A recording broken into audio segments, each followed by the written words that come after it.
presencia. Bien, ya vamos avanzando en lo que es este ciclo de charlas de formación histórica preparatorias para el cruce de los Andes. Como siempre lo decimos, no son exclusivas para los que van a hacer el cruce, son fundamentalmente para ellos, pero abiertas a toda la comunidad.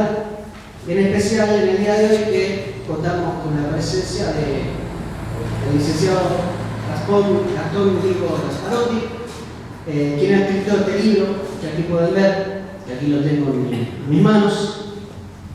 San Martín, Estado y la Patria en peligro. Pregunta, y bueno, de eso nos va a estar hablando hoy Gastón. Le agradecemos profundamente que haya venido a acompañarnos.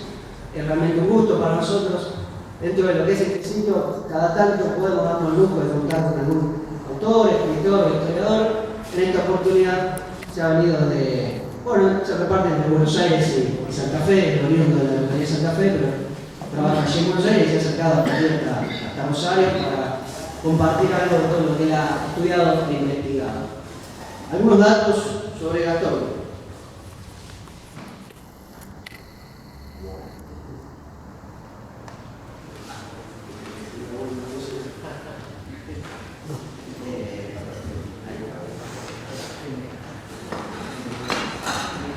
Algunos datos sobre él para contarles un poco de qué se trata el disertante del día de hoy.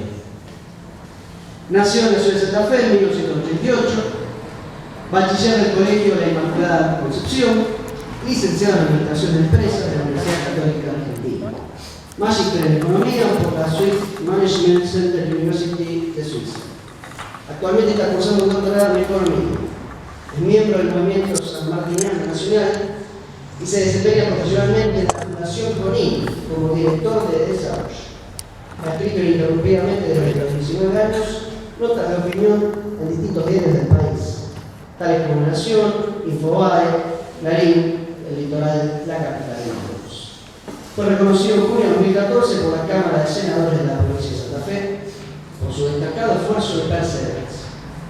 Ha brindado conferencias sobre historia, economía y sobre la preocupante temática de la desnutrición infantil en gran parte de la República Argentina. Es autor de los libros San Martín, Estado y la Patria en peligro, que se les comentaba, y que al final de la charla vamos a poder, a quienes lo deseen, poder adquirir y comprar. Jaca el subdesarrollo argentino, Fernando Monkenberg, responsable del milagro chileno y coordinador de Así se combate la desnutrición, escrito en conjunto con el doctor Abel Almiro. Lo tenemos también aquí al lado nuestro, el presidente de nuestra asociación, el teniente coronel Víctor Hugo Rodríguez, que también se ha empapado de la obra de Gastón y ha tenido la voluntad de estar presente y también de decir algunas palabras acerca de lo que ha podido leer sobre el libro de Gastón, y también tenía ganas de hacerle algunos comentarios, así que también vamos a escuchar a Víctor Hugo. Sin más presentaciones, los dejo en compañía de Jones. Buenas noches, un gusto, muchas gracias por estar. Bueno, en primera instancia, te agradezco profundamente a un joven de 28 años que haya escrito esto, que quien lo venga a leer como un libro de historia se equivoca. Aquí no hay un libro de historia. Aquí lo que hay es un canto al despertar de los hombres y mujeres de la patria.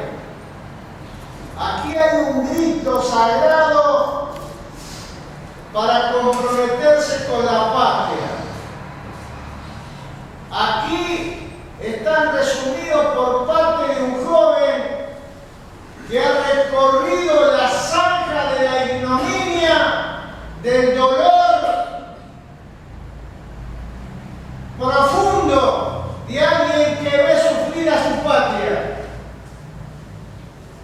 Aquí está un grito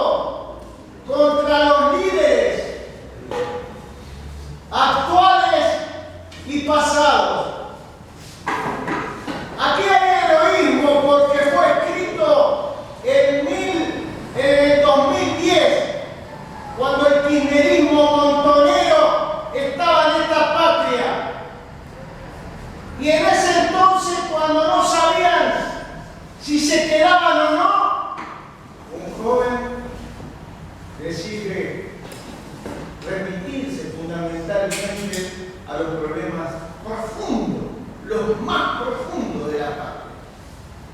El hambre y la ignominia con la historia. Por eso es un libro escrito desde el dolor. No es un libro de historia para mí. Creo que usás la historia para sangrar, para que derrame la sangre sobre el pueblo. Y la usa a la historia como argumento. Y rescata entonces, sí, al arquetipo. Pero no nos miente. No es como algunos sinvergüenzas que escribieron hablando mal de San Martín y cuando le fuimos a decir, usted es un mentiroso a Hamilton. Usted es un mentiroso Hamilton. Cuando escribió Don José. Porque usted está engañando. No, yo hice una novela. ¿Por qué no lo decís? Vos decís que hiciste un libro de historia.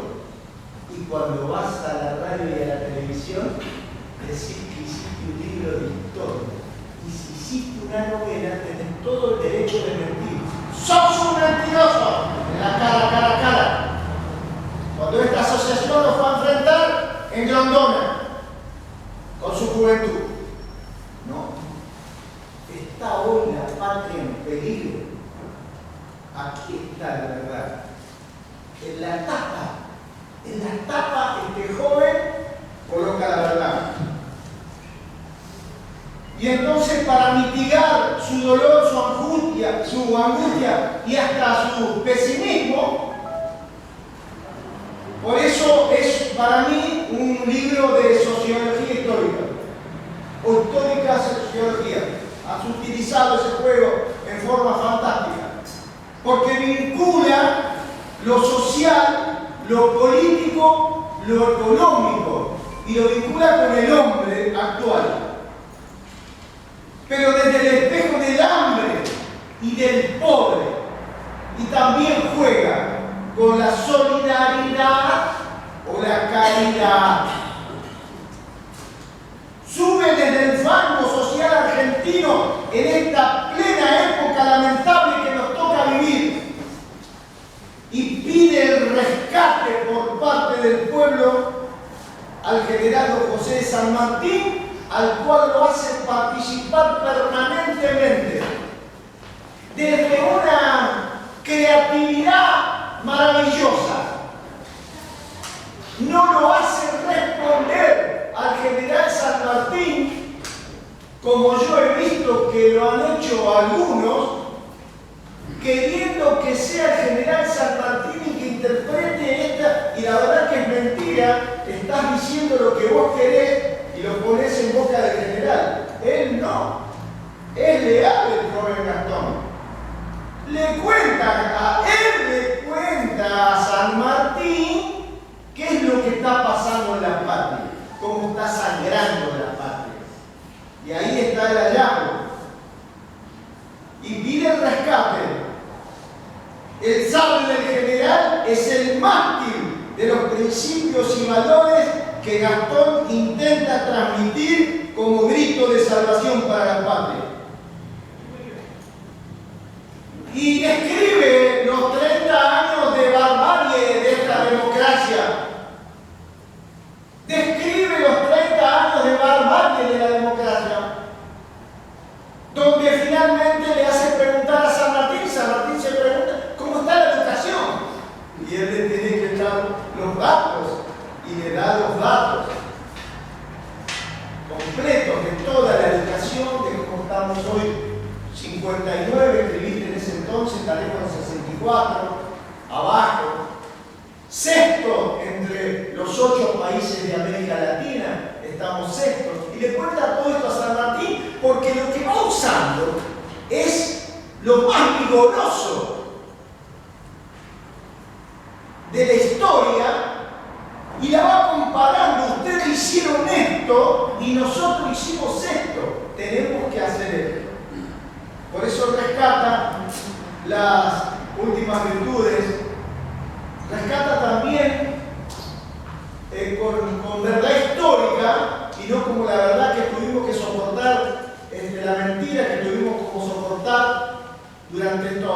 años, sino la guerra civil con los guerrilleros y describe el proceso guerrillero y el proceso militar con mucha determinación. También escribe sobre la guerra de Malvinas contándosela al general, pero desde una óptica de la verdad. Habla del terrorismo guerrillero, los explica, cuenta cuando mataron a los niños, cuando metían bombas y mataban a los jóvenes y mataban a los niños, cuenta cuando mataban a Lamborghini sin nombrarla, no va nombrando, sino que va contando qué es lo que pasó en los últimos años con una verdad histórica muy clara. Y dice claramente que estos actuales gobernantes admiran a Fidel Castro y en el 2010 el joven, este es el valor del escritor, ¿no?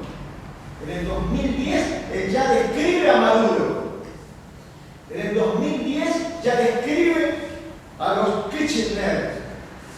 También explora con mucha y muy buena información sobre Malvinas y finalmente invita a eso, a comprometerse. Esto es lo que me gusta del libro. Esto es lo que me gusta de esas palabras iniciales, donde lo que está diciendo es que hay que comprometerse. Hay dos opciones, ser espectadores o protagonistas. Esto es lo que nos invita el joven. Finalmente describe el tema de la masonería y ahí yo no estoy muy de acuerdo y bueno, ahora me voy a ir a sentar ahí y voy a hacer algunas preguntas porque no estoy muy de acuerdo con algunas cosas que puso. Pero va a ser muy lindo, me va a encantar. Así que te felicito, para nosotros es un honor que hayas estado acá y te queremos escuchar con muchas ganas. Pero antes de escucharte, te felicito. Me pareció una declaración de amor de un joven, porque él también cuenta cómo pelea por el pobre, cómo pelea con su profesión por el hambre, y entonces es muy interesante. Y cómo pelea con los olvidados. Y cuenta algunas noches que pasaba por algún lugar y vio, y cuenta, y dice que lloró. Y vale la pena llorar por la patria. Es muy lindo llorar por la patria. Te felicito. Muchísimas gracias.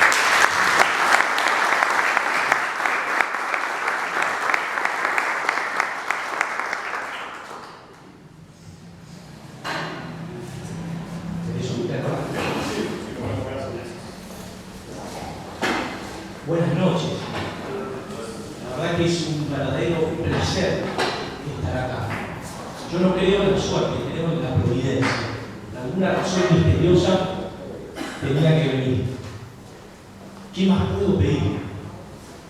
Más de una vez cuando doy estas conferencias en toda la Argentina, tengo ganas de terminar ellas de mandar un mensaje a mi familia. Contarle las cosas que a veces escucho.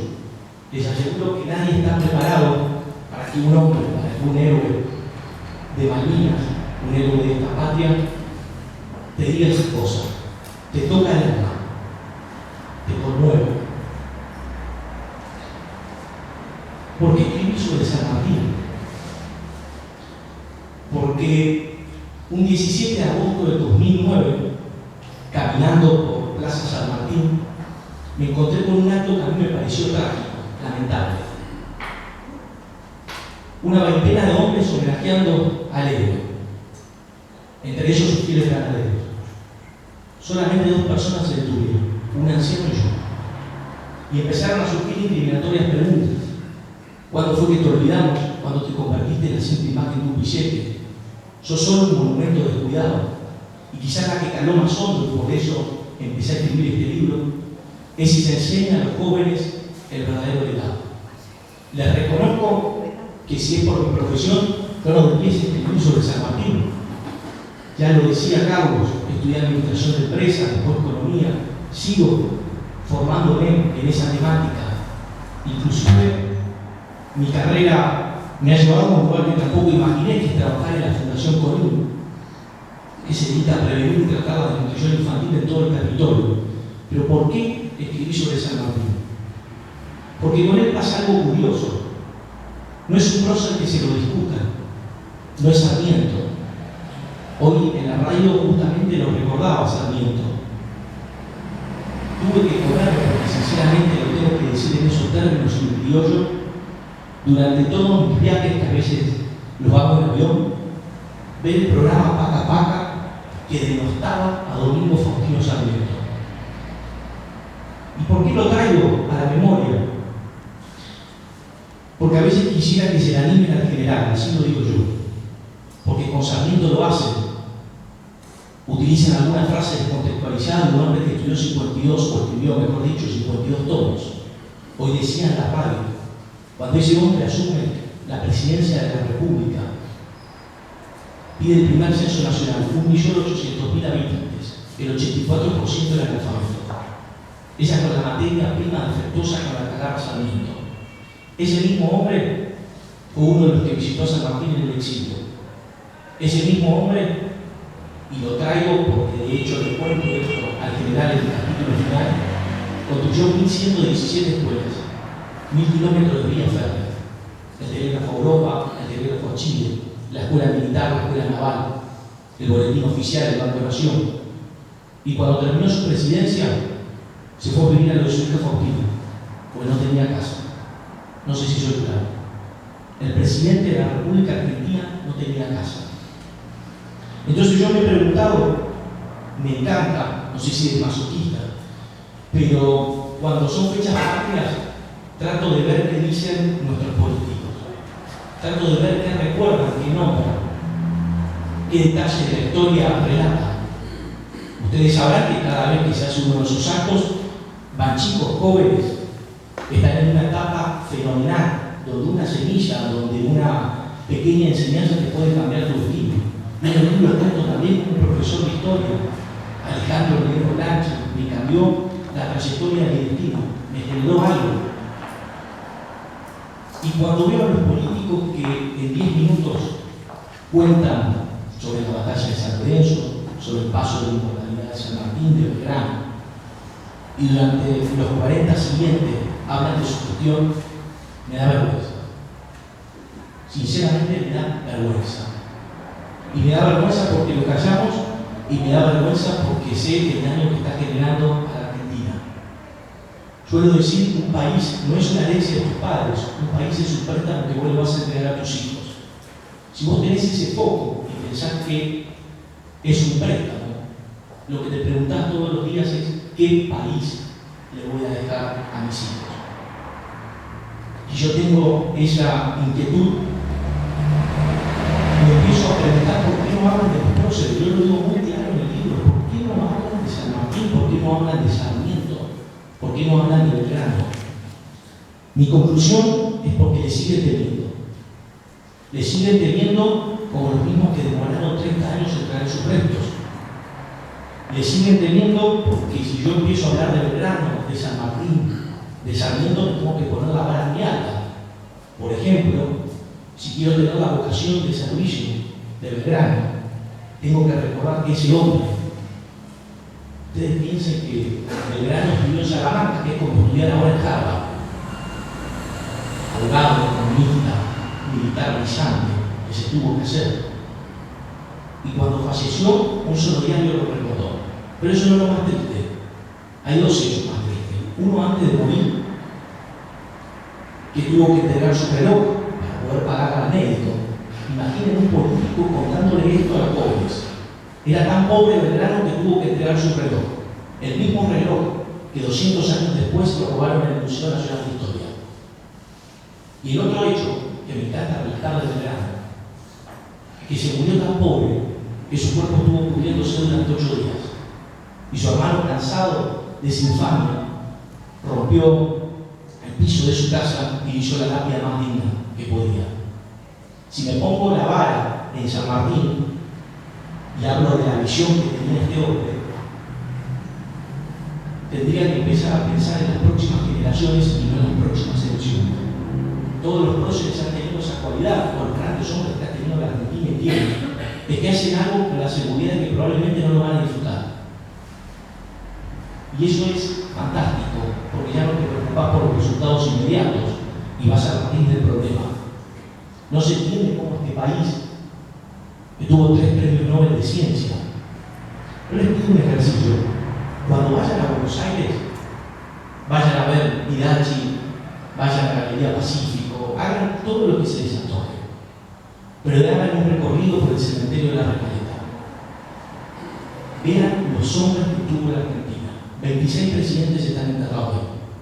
Siempre que ingreso al cementerio de la Recoleta, estoy el domingo, justo ahí, familiares míos, me acuerdo cuando falleció mi abuelo y el poema que yo leí y me quedó grabado en el corazón al entrar al cementerio. Decía: tú que sigo en el placer cierras del alma los ojos, contemplan estos despojos lo que eres y lo que has de ser. Ven a este sitio a aprender del hombre de la duración, que en esta triste mansión de desengaño y consejo, cada sepulcro es espejo, cada epitafio elección. Cada sepulcro es espejo, cada epitafio elección. Cuando uno va a ese lugar y se encuentra con Mitre, con Sarmiento, con Alberti, con Tagliaferri, con Brown, con Remedios, empieza a descubrir también que hay otra Argentina que no se nos cuenta, justamente porque nos quieren de alguna manera aprisionar, porque quieren decirnos de que siempre estuvimos así. Porque el pasado reciente siempre lastima más, porque las cicatrices o las heridas todavía no terminaron de cicatrizar. Entonces es muy fácil hablar de los últimos 10 años, y hace 10 años era muy fácil hablar de otros 10 anteriores. Pero si yo me proyecto 200 años atrás, tengo que hablar de una Argentina distinta. Me gustaría ir pasando para que yo disculpen esto, pero es interesante para que ustedes vean lo que yo me encuentro todo el tiempo. Me toca recorrer la Argentina incansablemente. A veces ya no sé ni dónde estoy parado. Sí, la próxima. Fíjense lo que yo me encuentro todo el tiempo. Todo el tiempo me encuentro esto. No hay otra manera de decirlo. La imbecilidad de los hinchas de Boca, que cuando River se va a la B hacen eso, o en un liceo que hacen un San Martín travesti, o en Mendoza que le cortan los dedos como haciendo corrito. Así estamos. Esa manera de honrar a nuestros próceres, esa manera de no denunciar esto, nos va hundiendo. Este libro lo que trata de hacer es novelar su vida, pero también tomarse 4 partes claves para volver al presente. En una de ellas me toca decirme por qué sigo escribiendo.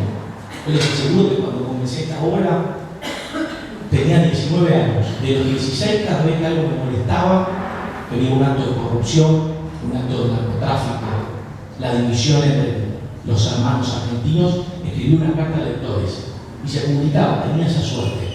Mi papá veía 33, 945, 010, el perfil de la secundaria, y me decía: ¿sos vos? Por supuesto. Y después fui para este libro. Y cuando yo iba escribiendo el libro, además que estaba en una etapa universitaria que me exigía un tiempo lógico como cualquier carrera, me pasaba que muchas veces me desmoralizaba. Que mis propios amigos me decían: ¿qué haces escribiendo sobre un hombre que murió hace 239 años? ¿Qué sentido tiene? Y yo volvía siempre a lo mismo. ¿Y si no murió? ¿Y si uno muere realmente cuando deja de ser recordado? La próxima. Como bien decía el teniente coronel, hay 2 opciones. En la vida siempre se suelen armar distintas encrucijadas. Y creo que para levantar un país que fue la 7ª potencia del mundo, bajó al puesto 86 y hoy está 57. Tenés 2 posibilidades: o echar la culpa y te pasará toda la vida cagando, o asumir la cuota de responsabilidad que te toca como miembro de la sociedad. Esa es la diferencia entre ser espectador y protagonista. Cada uno se puede poner del lugar que quiere. Suelo decir que la Argentina debe ser pensada como un abanico. ¿Cuál es la fuerza del abanico? El anillo inferior, que amalgama los elementos, que se abre de derecha a izquierda. Vos podés ser liberal, conservador, radical, peronista, del PRO. Pero el anillo inferior es el corazón, que es argentino. Si uno amalgama los elementos, empieza a buscar alguna causa que los una. Ahí está. Ahora, ¿qué les puedo contar de San Martín? En esta charla yo les pido que mientras dure tengan esta idea. Cuando hablo del siglo XIX, del siglo XX, del siglo XXI, siempre hay que contextualizarlo. Es muy fácil juzgar los hechos históricos con los ojos de hoy, pero eso no sirve para nada. No tiene entidad, no tiene rigurosidad, es un reduccionismo que no vale la pena. Ahora, cuando planteaba este libro, lo primero que quise comentar, porque quizás a mí no me había quedado claro en el colegio, era que ¿por qué San Martín regresa a los 34 años? O por ejemplo, si San Martín volviese hoy, estaríamos en 1812, 22 años sirviendo al ejército español, y regresa a la Argentina y nos dice que va a conducir un ejército de élite, que va a favorecer o va a ayudar a la independencia argentina, que nos va a sacar las cadenas de la esclavitud tanto a la Argentina, Chile y Perú. ¿Cuántos de ustedes les hubiesen creído? Porque ese es el ejercicio de cómo debe hacer. ¿Qué tenía este hombre que lograba de alguna manera emborrachar a esas personas de ideales, tanto en la mente como en el corazón? Si no nos entiende cómo esclavos se convirtieron en centauros, como hombres criollos o hombres normales que hasta ese entonces no habían hecho hazañas militares que después hicieron, se convirtieron en héroes inmortales. Cuando San Martín regresa, y esa decisión, que por supuesto tiene muchas etapas muy interesantes, lean por ejemplo La Logia de Cádiz, de Jorge Fernández Díaz, cuando él cuenta su intervención en Cádiz. Tiene un punto que a mí me gusta hacer referencia, no todos coinciden, pero yo soy de los que piensan que uno en la vida va juntando puntos. Alguna vez se lo escuché a Steve Jobs en un famoso discurso en Stanford y dije tal cual, uno va uniendo puntos en la vida. A los 68 años de edad falleció el padre de San Martín. Luego de ello, él se sube al barco Santa Dorotea. Pasan 13 largos meses. Ese mismo hombre que aprende, por ejemplo, estrategias navales, es también el que pelea en el norte de África y aprende batallas de alta montaña. Fíjense cómo ciertos puntos que después en la historia más conocida de San Martín se van uniendo. Pero cuando él llega acá y tiene que convencer a sus gobernantes de que necesitaba armar un ejército de élite, el famoso regimiento de granaderos a caballo, le costó muchísimo, pero muchísimo. La sociedad no lo aceptaba, ya se ha estudiado lo difícil que fue para él integrar y poder influir en aquellos que tenían poder de decisión. Pero cuando pienso en el regimiento de granaderos, me gusta hacerles unas imágenes. Siempre les digo, cuando hablo en colegios, que esos hombres valen la pena recordar. Esos mismos hombres que hoy se están vistiendo con ese uniforme están ahorrando algo mucho más grande que ellos. ¿Por qué? Porque generalmente cuando uno los ve de chicos dicen que hacen disfrazados así, esa es la manera.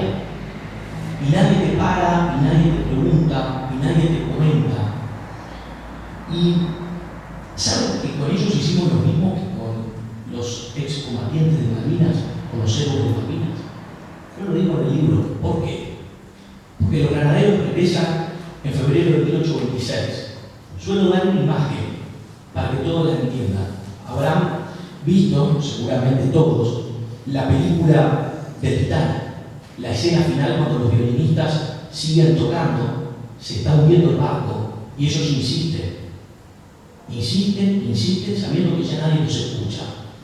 Cuando yo estudié la historia de los granaderos, 13 largos años peleando en todas las batallas que dieron la libertad de América, me enteré que regresaron en 1826, se pararon en la pirámide del Mayo y no había nadie, absolutamente nadie. Se fueron saludando uno a uno y se dieron cuenta que habían sido traicionados por sus hicimos con los héroes de Malvinas. Que llegaron, nadie los recibió. Y esto es curioso, porque Argentina es un pueblo caníbal que se come a sus mejores hijos. Si no, no se entiende por qué San Martín se pasa 26 largos años en el exilio, Alberti 41, y así con todos nuestros hombres. Por supuesto, cuando se mueren, los lamentamos. Todos se lamentan hasta el día de hoy de Favaloro. Se cumplió hace muy poco 50 años del bypass y veía cómo la gente se acongojaba de su famosa carta, que si uno la lee hoy, tiene la misma vigencia que entonces. Pero a Favaloro no se suicidó, a Favaloro lo mataron los propios argentinos. Y así vamos matando a nuestros héroes. San Martín peleó en San Lorenzo, el famoso combate de San Lorenzo, 15 minutos duró. Porque fue algo fácil. No. Porque este hombre sabía utilizar eficientemente los recursos. No como otros, y como suele pasar en la actualidad, que los recursos estatales no interesan de dónde vienen, son de nuestros impuestos y se malgastan. Me preguntaba a mi papá, ¿por qué Capitán Bermúdez? ¿Por qué Granadero Baigorria?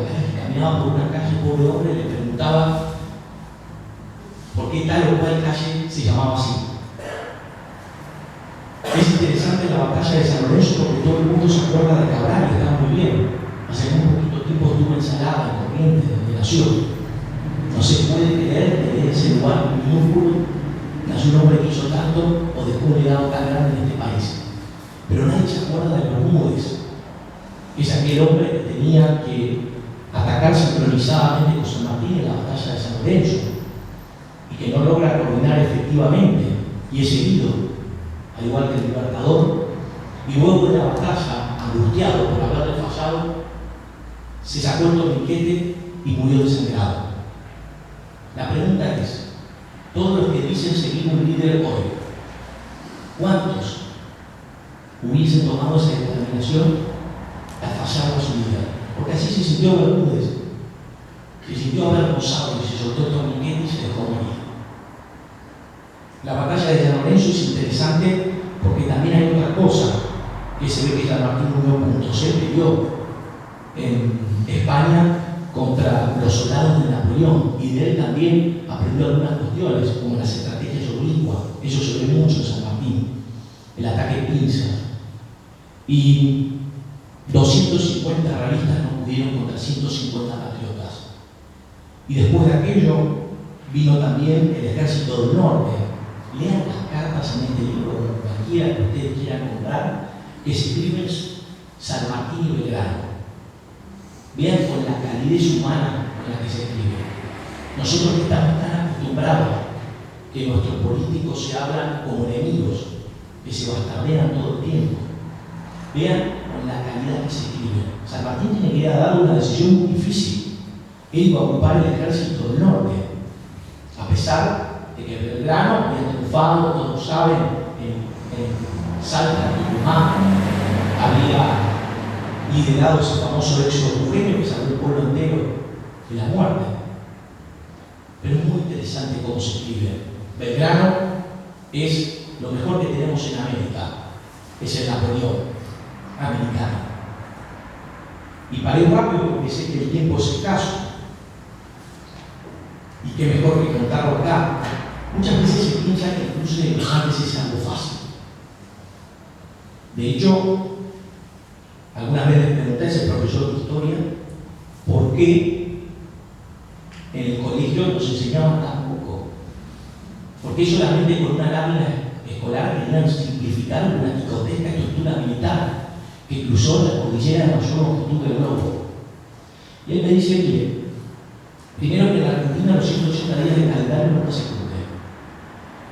Y en segundo lugar, usted tiene razón, porque inclusive el cruce es tan importante, que hoy estoy en la Academia de West Point, como el cruce más extraordinario bélico que se ha hecho alguna vez, superior al cruce de Aníbal y de Napoleón en los Andes.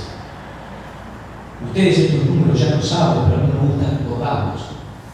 ¿Cómo es cruzar durante 24 días, que es lo que le llevó con 10.600 mulas, con 1.600 caballos de pelea, con 3.750 lanzagranadas, 200.000 cartuchos de fusiles, entre soldados, combatientes y auxiliares, superaron los 5.000 hombres. Hubo cruzaje. Es más, hay fragmentos que son relatados que inclusive eran de 30 centímetros. 30 centímetros son los libros de él. O sea, ustedes entienden lo que es hacer eso. Ustedes entienden el tiempo que duró mi hombre preparar aquellos 2 años y pico, como gobernador de la región de Cuyo.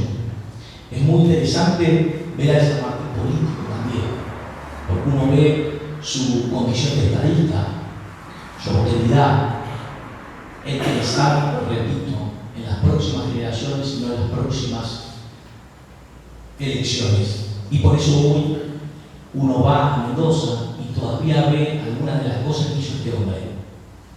Después del cruce de los Andes, ustedes saben bien que viene Chacabuco.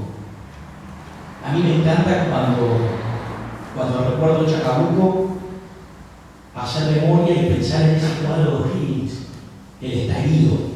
Y pasa un poco lo mismo que con Bermúdez. O'Higgins, que había perdido en Rancagua y que regresó de Chile a Mendoza y se puso bajo las órdenes de San Martín, también se precipitó, no pudo contener la algarabía, no pudo contener de alguna manera ver al adversario de una forma tan cercana. Y cuando uno ve ese cuadro después de la batalla, ve a O'Higgins que lo va a recibir a San Martín. Viene Cancha Rayada, la famosa sorpresa de Cancha Rayada. Disculpen que vaya con esta velocidad, pero en el libro no solamente tienen las batallas noveladas, sino que también pongo el parte que dio San Martín, para no escaparme ni un poquito de esa verdad histórica, que este hombre recordaba a sus vencidos con una humildad y una caballerosidad sorprendente. Qué ejemplo, ¿no? Y cuando recuerdo Cancha Rayada, siempre pienso en lo mismo, lo que me toca ver todas las semanas.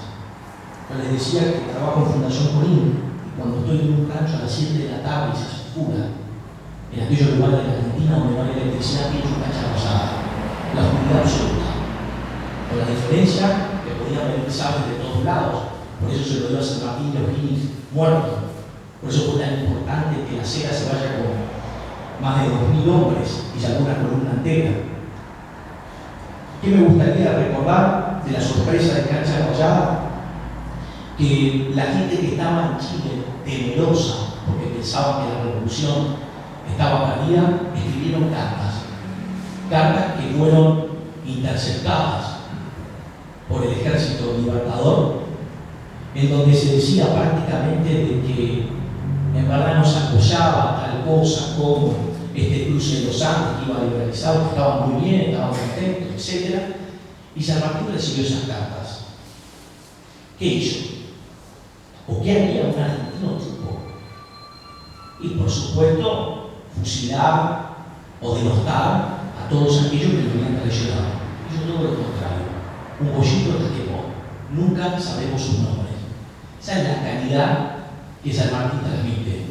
Ver el lado bueno que queda en cada persona. Nosotros hace prácticamente toda nuestra historia estamos separados en aparentes bandos irreconciliables. Y así nos va. Así nos va por no encontrar muy buenas causas común. Hubo muy pocas causas que unieron a este pueblo. Una fue la causa de la libertad, más allá que no le fue fácil a San Martín porque sus propios dirigentes políticos le pedían que regrese. Y él desobedece y no está dispuesto a derramar sangre hermana, o como bien decía, no estoy dispuesto a desenvolver mis sables por ideas políticas. No quiero llorar con los vencidos. Yo creo que una causa es esa, que nos unió a todos, y otra causa fue Malvinas. Son las dos causas donde yo encuentro una unión muy grande de gran parte del pueblo argentino. Después viene Maipú, que es extraordinario también esa batalla. Ver cómo San Martín, ya triunfante, ingresa a Santiago de Chile a la noche, no quiere recibir de alguna manera el premio, el reconocimiento de la población. Él siempre decía: yo no busco honores, yo lo hago esto por honor. Por eso le propone ser parte del gobierno, tener de alguna manera el poder absoluto, y él dice que no. Porque él sabe que tiene que ir a Lima, y ahí vuelve a unos puntos. Arma esa escuadra naval que sinceramente es fantástica. No tiene ningún inconveniente en convocar, por ejemplo, a 1.600 tripulantes ingleses. Con los ojos de hoy eso sería inadmisible. Con los ojos de San Martín era lógico, tenía que buscar los mejores. Siempre se movió así, hay que buscar a los mejores. Yo cuando veo gente que ocupa cargos públicos, vitales, los cuales nunca se prepararon, me da vergüenza. Pero me da vergüenza, ¿saben por qué? Porque hubo otra Argentina. Viniendo más acá en la historia, me acuerdo por ejemplo de Emilio Civil. Estudian ese hombre, ministro del Interior de Roca. Todavía no pudieron superar sus obras. Fue tan fantástico lo de Emilio Civil que se lo recuerda como el mendocino más grande de la historia. ¿Por qué? Porque cuando asume la gobernación, y esto es interesante porque es el mismo concepto y la misma visión que San Martín, dice: tráiganme 3 problemas. Bueno, uno de los grandes problemas que tenemos es que ha venido un terremoto y tenemos que reconstruir Mendoza. Perfecto. Y bueno, Taís. Traigan a Taís. Por eso ustedes ven el Parque San Martín, que es precioso, el mejor. Después le dicen que necesitan hacer obras de envergadura, porque la tuberculosis los estaba matando, de saneamiento ambiental. Traigan a Chicoletti. Siempre se comportó igual ese hombre cuando ocupó sus cargos. Y así hay muchos argentinos que han dado ese ejemplo. ¿Por qué no buscamos a los mejores? ¿Por qué cuando encontramos los mejores los bastardeamos? Y este San Martín sigue y llega a Lima. Y es interesante ver cómo ocupa ese cargo, porque cumple absolutamente todas las promesas que dijo en campaña. Todas las promesas que dijo en campaña. Y es tan grande San Martín que cuando está ahí y de alguna manera no aceptan su concepción de gobierno, no tiene ningún problema San Martín en delegar el mando, en convocar un congreso constituyente. Si quieren elegir otra forma de gobierno, lo hacen. Y es el mismo San Martín que, por ejemplo, quiere regresar en 1828 y se para en el puerto de Montevideo. Este dato que es curioso. Cuando quiere regresar a la Argentina, 2 súbditos de él, Lavalle y Dorrego, los hombres que habían estado bajo su mando, Lavalle estaba a punto de fusilar a Dorrego.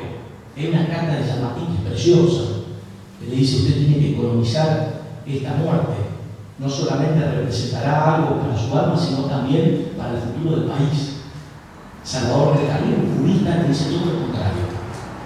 Usted lo que tiene que hacer es fusilar a Dorrego. La historia lo va a absolver. Esas concepciones distintas. San Martín ve con pena, y San Martín ve con ese ejemplo de que no tiene lugar. Más de una vez me han dicho: ¿por qué San Martín no trabajó en la unidad de los argentinos? Y sí, en sus 26 años de exilio lo trató. Pero es bien comprendido, por eso en ese entonces él tenía una concepción de monarquía constitucional. Algunos dicen que el último San Martín, después de hablar con Alberti, se hizo republicano. Pero lo interesante es que San Martín en ese entonces sabía que estaba condenado a la anarquía. Y él le dio razón. Él fallece el 17 de agosto de 1850 y estábamos en plena anarquía. Nos habíamos matado, desangrado y volvimos a ser en el siglo XX. Y quién sabe si lo volveremos a hacer en este siglo XXI. Y quiero que recuerden de San Martín, más allá de si es interesante o no para ustedes, adquirir un libro sobre un hombre que, por ejemplo, se han escrito más de 25.000 biografías. ¿Y qué puedo decir yo de novedoso? Quizá mi cualidad más distintiva es tratar de traerlo al hombre acá. Yo fui a su lugar 2 veces. Fui en el 2013 y llevé el borrador del libro, y fui en enero del 2016. Esto es un poco lo que les quiero contar. A San Martín se lo recuerda de una forma mucho más valerosa, de una manera mucho más satisfactoria, muchas veces en otros continentes. Uno va a Washington y hay un monumento de Sarmiento. Uno va a China, hay un monumento de Sarmiento. Uno va a París, hay un monumento de Sarmiento. Uno va a Bruselas, monumento de San Martín. Y cuando fui a Boulogne-sur-Mer, por segunda vez, ya la primera vez había visto la casa completamente deshecha. Me dolió. Y lo cuento, te digo. Pero bueno, dije, esto se va a poner en condiciones, no es culpa de quien está custodiando, sino de la Cancillería, del Estado argentino, que nos hace cargo de una casa que compró en 1926. Pero cuando fui por segunda vez, me hice tiempo para poder visitar esa estatua. Esa es la misma estatua de San Martín en Boulogne-sur-Mer. La próxima. Bien esto. ¿Ven las esquilas que tiene ese monumento? A un hombre en Boulogne-sur-Mer se lo reconoce como la estatua milagrosa, porque en la Segunda Guerra Mundial estrellaron 487 bombas. Lo único que quedó en pie de Boulogne-sur-Mer fue el monumento de San Martín. Los aliados creían de que Alemania tenía submarinos nucleares. Y hoy, en Francia, en esa pequeña ciudad, un grupo de ancianos lo sigue recordando todos los jueves a San Martín en la casa donde murió. Y le sigue venerando esto que es curioso, porque otra vez más la libertad triunfaba ante la tiranía. La próxima. Y así la encontré. Las persianas, todas. Esa es la imagen de Argentina en el mundo. He tenido la suerte de vivir afuera, estudiando. Cuando uno ve imágenes de la Argentina, como esta, en otro territorio, o en televisión, cuando ve que, por ejemplo, se está haciendo un piquete, a veces me pregunto si esa gente sabe el daño que le está haciendo al país. Esas mismas persianas estaban atadas con alambre. La próxima. La próxima. Las paredes descaladas. Y algo me llamó la atención.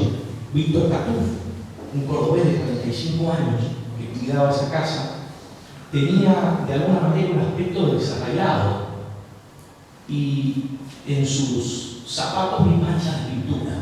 Me llamó la atención y seguimos caminando. Sí. La próxima. Antes de subir la escalera, porque el ascensor no funcionaba, ustedes piensen que cuando uno va a Boulogne-sur-Mer, lo que quiere conocer es el tercer piso, porque es el lugar donde nació San Martín a las 3 de la tarde, en el cuarto de Mercedes. Es decir, que si uno es anciano y no puede subir las escaleras, no puede visitar ese lugar. Subimos la escalera. En el segundo piso vi que entre una puerta y un cuarto estaba entreabierta, había un tarro de pintura. Le dije, Víctor, decime la verdad, ¿la estás pintando vos? Sí. ¿Por qué? Y me invitó a su despacho y me mostró los mails que había mandado. Y como no se lo contestaba, de hecho fue una comitiva a visitarlo el 17 de agosto de 23 personas. 21 fueron a comprar souvenir, 2 entraron. 21 fueron a comprar souvenir y 2 entraron. Entonces me dicen, estoy tratando de poner en condiciones, estoy tratando de que, por ejemplo, cuando venga gente como vos, que viene a entregar su libro, de alguna manera me dice gusto poder dejar el libro en la biblioteca, la última casa de la que vivió San Martín, en la próxima. Y el capítulo final, y en esto voy a hacer especial hincapié, porque yo no puedo hablar de San Martín si no hablo de lo que sucedió después de él.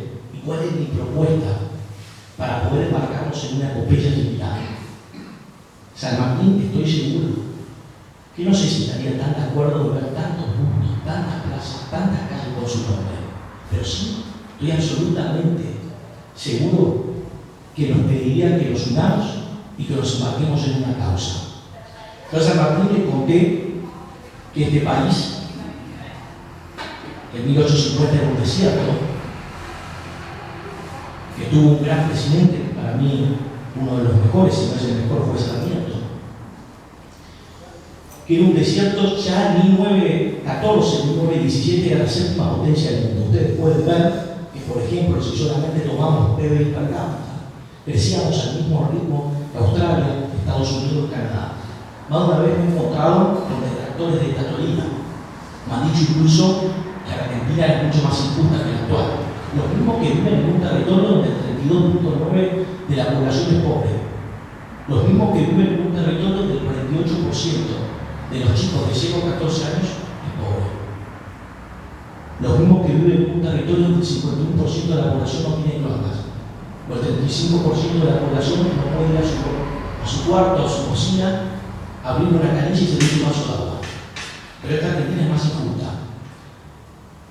Algunos datos, porque les repito, en 1868 el 84% era analfabeto y fue el primer país del mundo en quebrar el analfabetismo.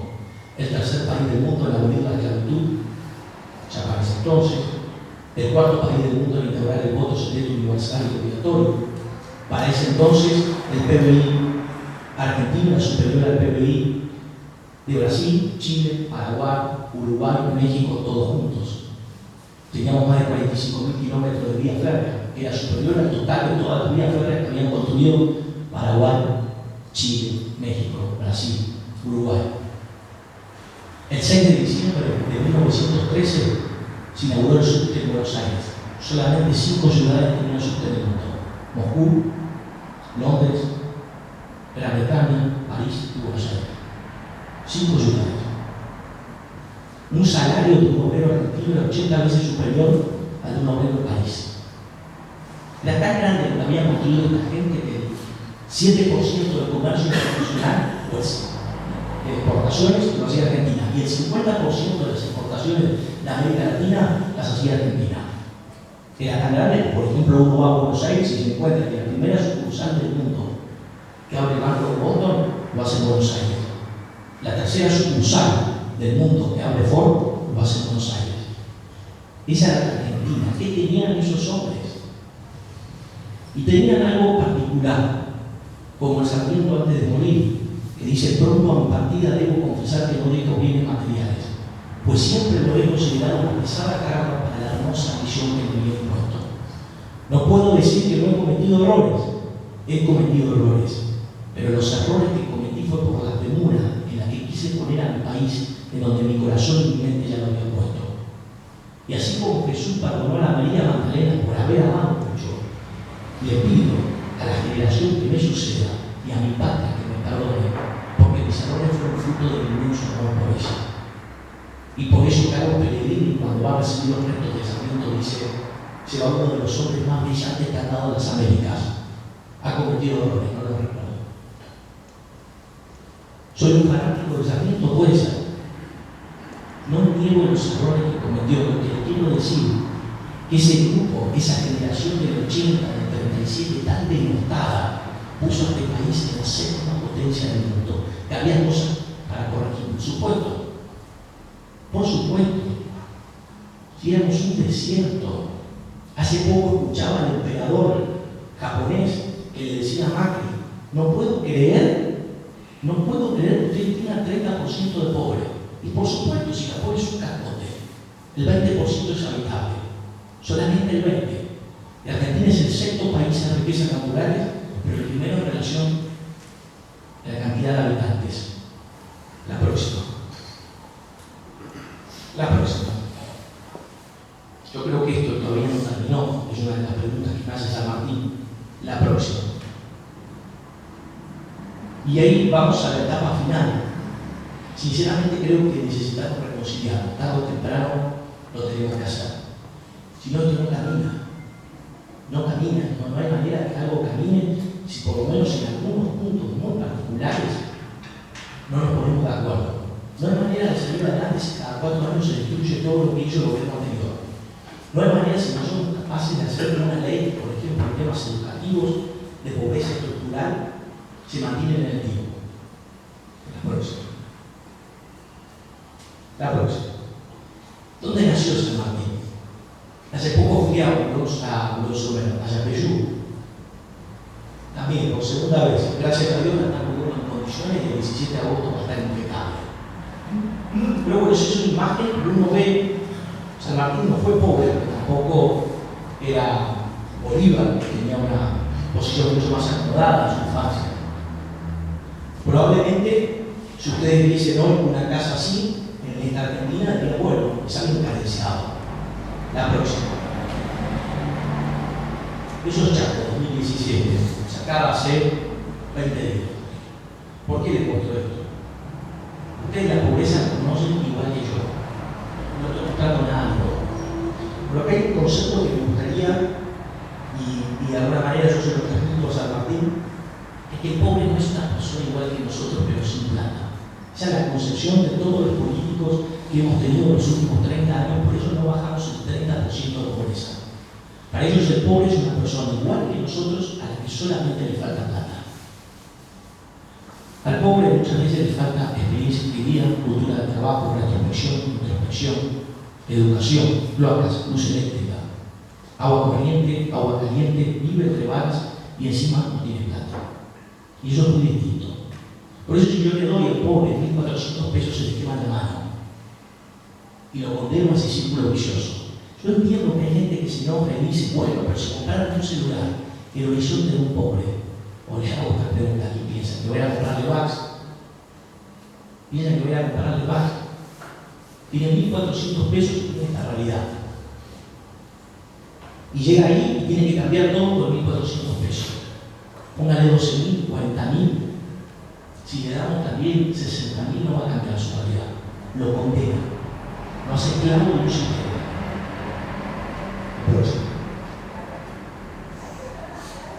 En el agradecimiento del libro trato de dejarles el mensaje final. Cuando ustedes lean la última página, vayan a la parte de agradecimientos. San Martín, pobreza externa. Porque uno ve esa casa y dice, bueno, no es un hombre pudiente, eso es pobreza externa. Europa sale de sus 2 guerras mundiales porque solamente se rompió de material, de raíces. Ahora América Latina, y vamos llegando hacia donde quiero ir, no sale de su subdesarrollo crónico porque tiene pobreza interna y es la que debemos por urgencia erradicar. ¿A quién elegí para el prólogo? A ver a mí. ¿Saben por qué lo elegí? Porque cuando estaba eligiendo un prólogo que tenía anteriormente, uno me la ve, me encontré con una noticia, una entrevista a él, que decía, cuando mi papá hablaba de San Martín se la acababa a llorar. Ya está, para mí fue suficiente. Les repito que yo no creo en la suerte, creo en la providencia. Y le entregué ese libro. Y fue el prologuista, y después armamos una relación de amistad y hoy es profesional. Pero él me mostró algo. Toda la vida pensé que el problema de la Argentina tenía que ver con las instituciones, con el sistema económico, con nuestras divisiones. Probablemente sea todo eso. Pero él me mostró la razón principal, la raíz que por lo menos desde mi óptica esconde nuestro subdesarrollo. Y él me dijo esto, o me mostró esto, las causas fundamentales del retroceso crónico de América Latina, el principal problema del país y el escándalo del mundo. San Martín me dice cuáles son los baremos de pobreza. En ese entonces, en el libro habrá sido 29%. ¿Y qué pasará con los niños que nazcan en esos hogares? Y yo me acordé de ese médico mendocino y dije, usted ha dado la tecla, general. Y le conté todo esto mismo que les voy a decir hoy. La próxima. ¿Por qué le muestro esta imagen? Porque sinceramente, ojalá no disfruten mucho el libro, pero me encantaría que se sumen a esta nueva cruzada, a esta nueva epopeya que todos los argentinos debemos embarcarnos. Suelo decir que el desarrollo cerebral es mágico y cruel. Es mágico por la velocidad del crecimiento cerebral en los primeros 1000 días de un ser humano, los 270 días del embarazo y los 730 del primero y segundo año. Pero es cruel, porque lo que no se hace en esa etapa ya no se puede hacer más. Este es Mayra y Belén, 2 chiquitas que estamos en el único hospital de desnutrido que existe en la República Argentina. Por ejemplo, en esta computadora, en el tablero de control de consumo aparecen 43 desnutridos graves, los cuales no se pueden internar porque si van a un hospital general se infectan y se mueren. Existe un solo hospital y está en su máxima capacidad. Así de perversos somos los argentinos. Miren esto. Perímetro cefálico 36 centímetros. Belén 42 centímetros. ¿Cuál es la diferencia? Cuando uno sale del canal del parto, el perímetro, busquen en las libretas de pediatría de sus hijos, el perímetro craneano es de 35 centímetros. Luego crece 1 centímetro por mes en el primer año, se va a 47. En el segundo año, 2 centímetros. 2 centímetros. ¿Cómo? O sea que en el primer año crece 12 centímetros. ¿Sí? En el primer semestre del segundo año, 1 centímetro se cierra la fontanela anterior y ya, sin una unidad sellada, otro centímetro más. Es decir, el año más importante de cualquier ser humano es el primer año de vida. Ahí se juega la suerte de un individuo, de una nación, de una comunidad. ¿Cómo vamos a salir adelante si el 48% de nuestros niños son pobres? Alguna vez me toca, y celebro que, por ejemplo, este es el gobierno que por primera vez nos convoca, me toca exigirles velocidad. Todo el tiempo les exijo velocidad. Y cuando me dan excusas, yo les digo, a veces hay que tener un poco de matemática, más allá del sentido común. En la Argentina nacen 750.000 niños por año, 2.000 por día. Si solamente le ponemos el 30% de pobres, ustedes habrán visto que la pobreza infantil es mayor que la pobreza general, pero pongámosle 30. Nacen 600 chicos en condición de pobreza cada 24 horas. Es decir, que cada 30 días aumentan 18.000 la pobreza infantil. Mayra, desnutrida extrema, de tercer grado, déficit de peso del 40%, su perímetro cefálico está en 36 cuando debiese estar en 41 o 42. Mientras Belén ya está estimulada, tiene inclusive más centímetros, está estimulada y alimentada, su perímetro cefálico es de 42. Muchas veces escucho, por supuesto sin mala intención, de que no, los argentinos somos bajos porque venimos de los criollos, los bolivianos son bajos porque, bueno, ellos decían de los indios. Es más, he escuchado a un gobernador, Ifrán, en Formosa, que él decía que en Formosa no existe desnutrición, lo que existe son aborígenes. Pero bueno, más allá de eso, lo que les quiero comentar con esto es que el 99,9% del genoma humano es igual. El 0,1% es lo que hace que vos tengas los ojos achinados, la tez más morena. Es decir, cuando ustedes van a Europa, a Estados Unidos, y encuentran gente de una talla alta, significa que por varias generaciones tuvieron buena genética y buena epigenética. Todos somos esas dos cosas. Dependemos de esas dos cosas. La genética que traemos y la epigenética para expresar ese potencial. En la Argentina de nutrición a patadas. Pero a patadas. Por eso la talla de Mayra se va quedando en 54 y la talla de Belén es de 62. Y con ella nos quedamos todos. La próxima. Esto fue un estudio que recorrió el mundo. Ahora me toca presentar ese nuevo libro que he escrito sobre Fernando Monge, para que sea la mayor eminencia de desnutrición del mundo. Pero lo interesante de este trabajo, recorrió todas las revistas de pediatría, sobre todo la Pediatrics, en el año 72. Él hizo la transiluminación de cráneo, una fuente potente de luz que se apoya en la figura B, en un chico como alguna vez fueron ustedes, se hace un aro de refrigerencia. 1 centímetro y medio. Tiene el líquido cefalorraquídeo que debe tener, el espacio entre el cráneo y el cerebro.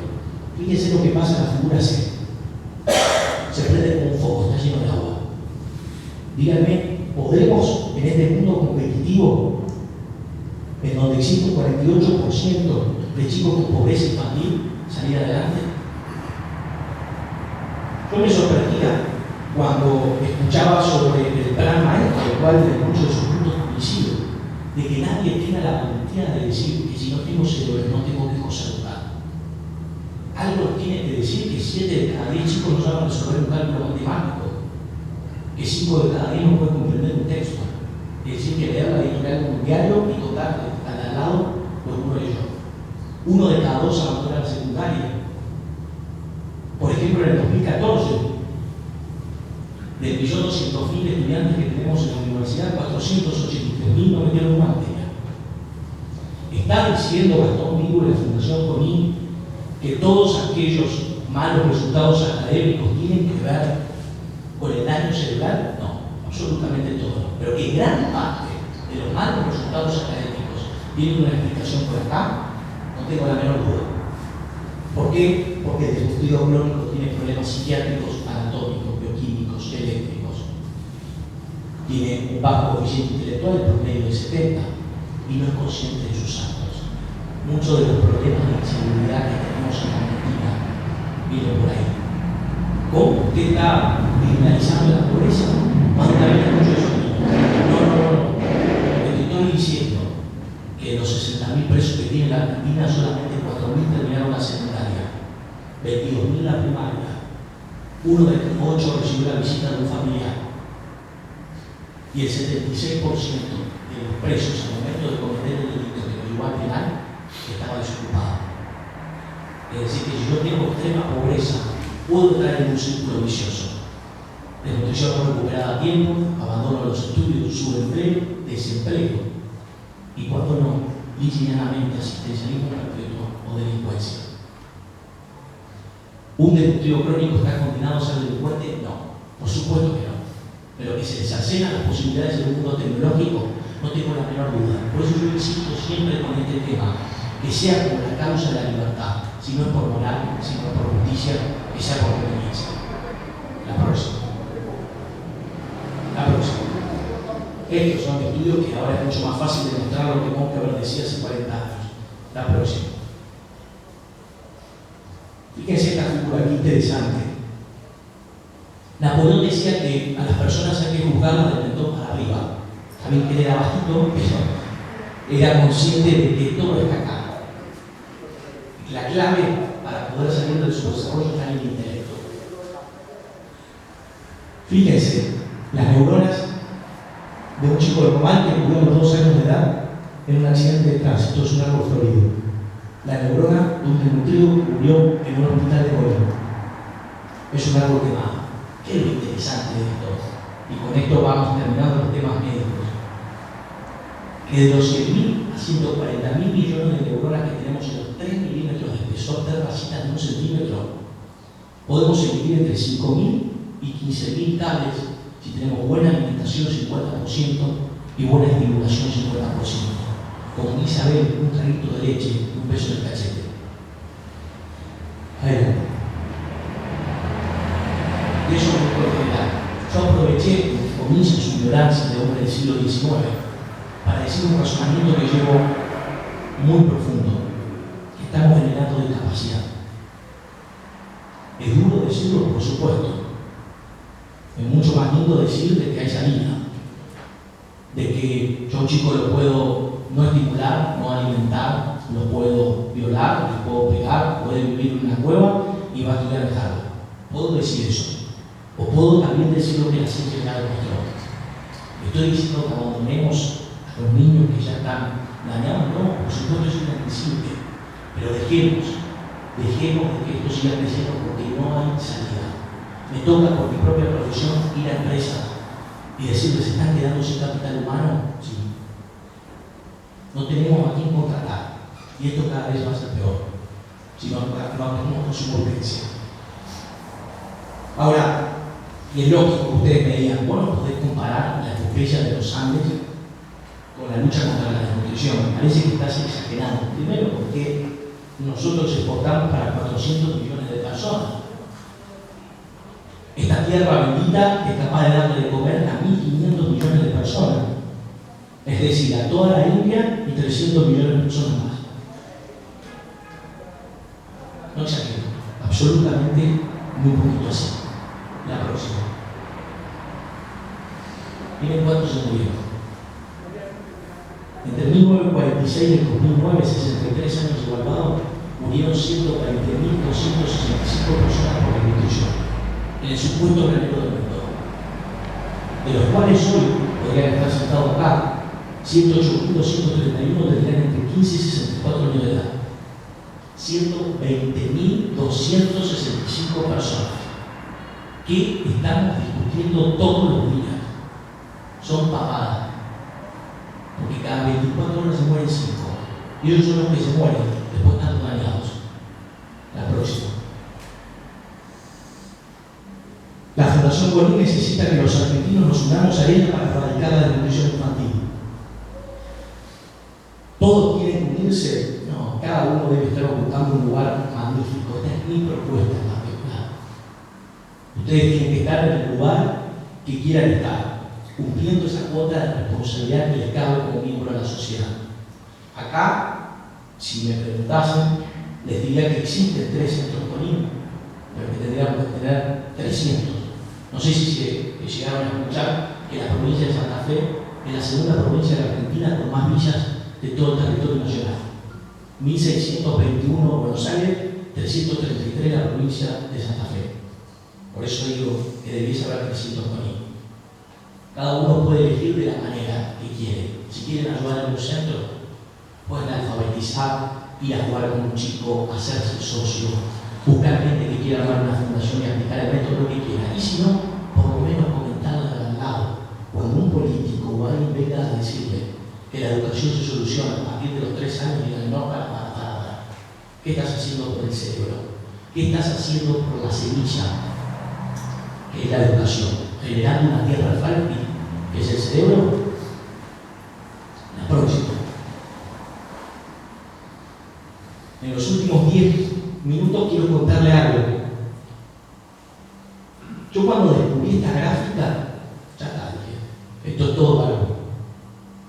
Esto es lo que determina, me encanta que por ejemplo esté un antiguo jefe mío, al cual valoro mucho, porque yo no puedo tomar una decisión después de ver esta gráfica.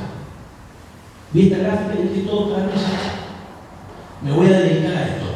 ¿Por qué? Porque me di cuenta que la manera de sacar adelante este país que me duele, como bien decía el teniente coronel, es luchar para vencer la desnutrición, aunque me sirve toda la vida. Fíjense, baja la mortalidad infantil cada 1000 nacidos vivos, baja la desnutrición y en un determinado momento empieza a subir el PBI per cápita. Una gran masa de gente que logra educarse. Eso es Chile. Nosotros en un determinado momento le marcamos el camino a los chilenos.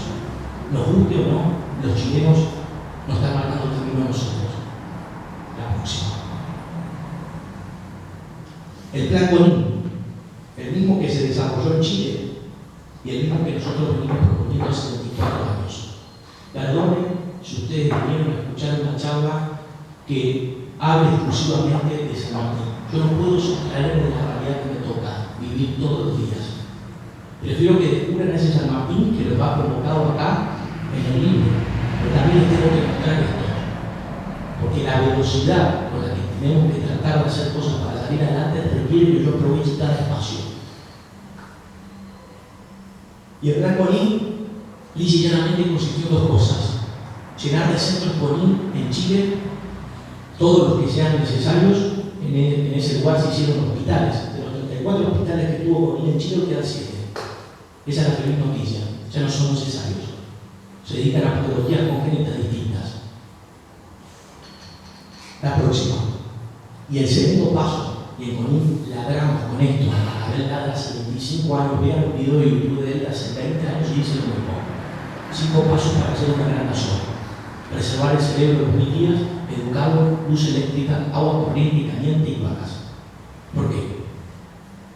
Porque Chile, del año 70, cuando Moncho y CONIN empezó a trabajar con el gobierno, hasta el año 98 que se declaró oficialmente que se había logrado.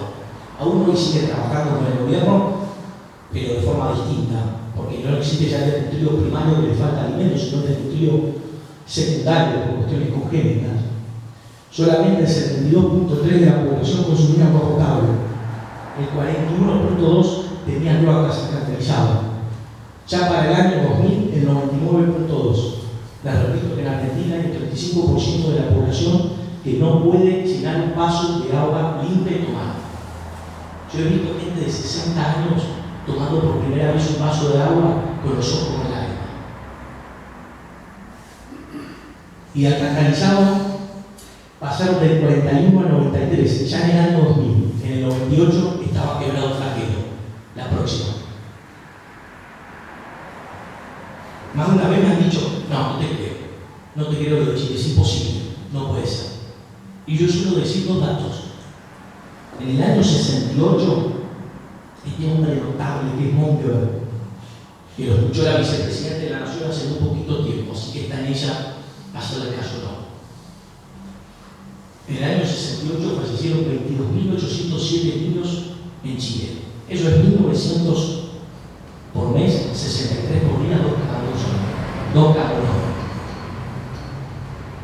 Y él dice siempre, yo nunca fui un tipo pesimista, ni aún cuando en este Chile nacía el 30% con bajo peso. Yo siempre fui un hombre optimista. Pero me preocupé de trabajar todos los días y armar un equipo y convencer a un país. Convencí a Allende, convencí a Pinochet, convencí a Alvin, convencí a Frei, convencí a Lagos, convencí a Bachelet, convencí a Pineda y sigo convenciendo. Esto no se toca. No se toca. Es lo único que no se puede tocar. Y por eso los programas en líneas generales continúan. Ahora, 2 fotografías, y las voy a mostrar, y esta es la invitación y el fenómeno que ustedes pueden ver. Esta es la causa que nos puede hacer salir del subdesarrollo. La clave está en la educación. Bien decía ese prócer sanjuanino que todos los problemas son por falta de ella.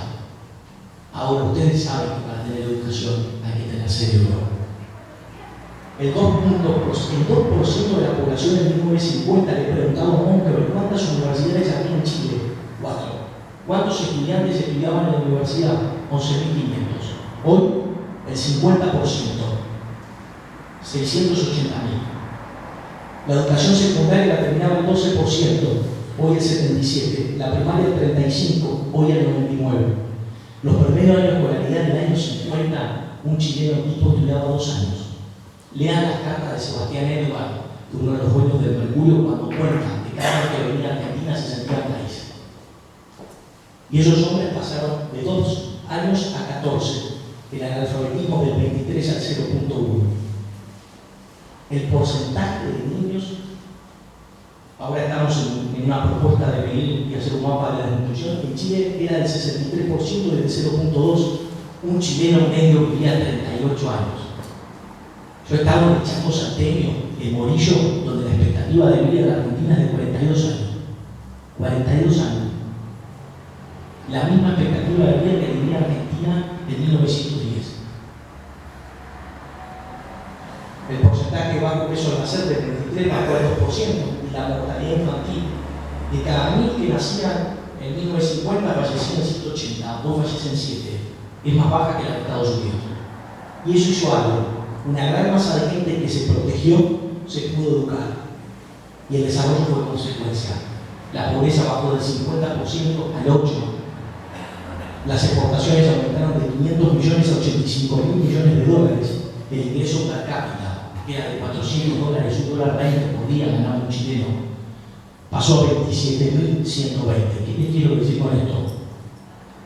Que si hacemos esto con suma responsabilidad durante 30 años, que fue lo que le llevó a esos hombres que tomaron el espíritu sanmartiniano y pusieron a este país y lo convirtieron en el asombro del mundo, Argentina vuelve a ser potencia durante 30 años consecutivos.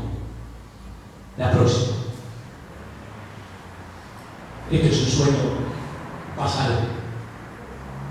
Esta etapa del diario Mercurio, me gustaría que alguna vez Abel esté en la etapa de la Nación y sería lo mismo, que tras erradicar la desnutrición infantil se reconvierte conmigo. Nadie quiere a los 28 años ver todo el día pobreza extrema. Sinceramente te digo que no. Pero sí digo ese sueño. La próxima. Ustedes saben bien que en 1880 volvieron los restos de San Martín. Los trajo Nicolás Avellaneda. Digo una frase preciosa. Los pueblos que olvidan su historia están los pueblos que olvidan sus tradiciones pierden conciencia de su destino. Y aquellos que se apoyan sobre sus tumbas gloriosas son los que mejor preparan su porvenir. Antes de venir acá estaba leyendo a Borges, No se muera si era ese gigante. Borges decía que nadie es la patria, pero todos debemos ser dignos de aquellos juramentos que prestaron esos caballeros, de ser lo que ignoraban los argentinos, de ser lo que sería por el hecho de haber jurado en esa vieja casa.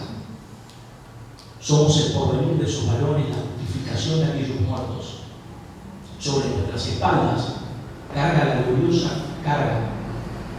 la gloriosa sombra que esos próceres nos legaron. Nadie es la patria, pero todos lo somos. Arde en mi pecho, viene el vuestro incesante, limpio, ese fuego misterioso. Si ustedes a las 9 de la noche de un lunes vienen a hablar o a escuchar de San Martín, de Demostración y siguen acá, es porque ese fuego misterioso sigue limpio, sigue incesante, sigue prendido. Y cuando trajeron los restos de San Martín, Sarmiento los recibió en el puerto. Dijo: espero que la generación que me suceda no tenga que volver a este muelle a recibir los niños que la patria nos había preparado y que mandamos al exilio, al destierro y a la desesperación. Y como frase final, la próxima por favor, un mensaje, y más que nunca en este lugar. Ya les he prometido que voy a hacer el cruce de los años, saben las ganas que tengo. Pero quería terminarlo cuando armaba el PowerPoint. Me acordaba de este poema que dice: ¿quiénes son los muertos? Porque pensaba en San Martín. ¿Quiénes son los muertos? De alguna manera contestándole a mis amigos cuando me dicen: dejar de hablar de ese tipo. Y yo decía que, o mejor dicho, recordaba un poema que dice: ¿quiénes son los muertos? No son los muertos los que en la dulce calma la paz disfrutan de la tumba fría. Muertos son los que tienen muerta el alma y viven todavía. No son los muertos los que reciben rayos de luz en sus despojos yertos.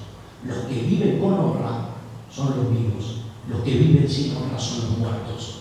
Por eso hay hombres que viven en el mundo muertos y hay vivos, hay vivos que viven en el mundo muerto. Muchísimas gracias.